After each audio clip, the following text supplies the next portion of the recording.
Reparations?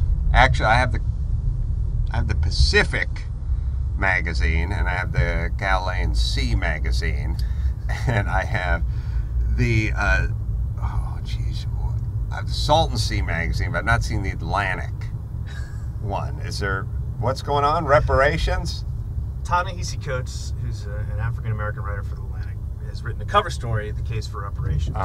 It's more of a moral case than an economic case, but this guy, Matt Iglesias, who used to write for Slate, now writes for Vox, put something out today saying that reparations, the economic side is actually workable and affordable. That if the Fed, here's his plan, that if the Fed printed $55 billion a month for the next 25 months, that would allow us to pay, I think, $33,000 to every African American in the country. That would close the disparity that between medium wages. How would President Carolla deal with that? Well, that might help things for a very short period of time, but then once the $33,000 was burned through, I'm not a big fan of handing people things and thinking that's going to work. As my grandfather said, teach a man to fish and blah, blah, blah. This notion that we are going to make things right by taking some money from people who have money and giving it to people that don't have as much money is fucking insane. It's fucking insane. I don't know when it's ever worked historically. I don't know why we think it's going to work now. It doesn't matter what color your skin is or where you're from. Just this, whether it's, I hate the lottery. I don't think that helps anybody. The notion of, look, I grew up poor. My mom was on welfare. My mom was on food stamps. If you would have given her the equivalent of $33,000 in 1974, she would have had $33,000 in 1974. It would have lasted her until 1975 and a half, and then she'd just be back where she was.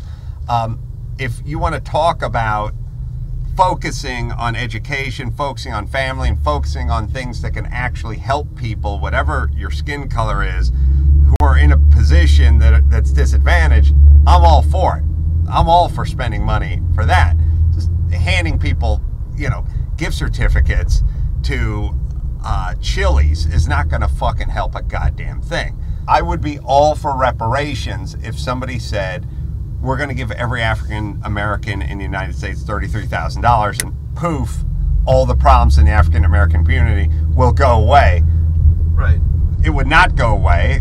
Obviously, I don't think it's neither here nor there in terms of whatever the problems that face the community. So what are we talking about? People thought that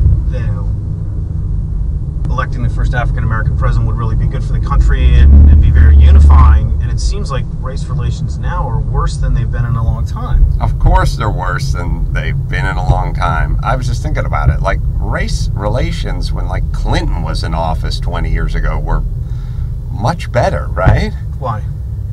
Well, the reason why is because there has to be a doubling down, a doubling of efforts of all the race baiters out there, because they went, oh my God, we've elected the first black president in the United States.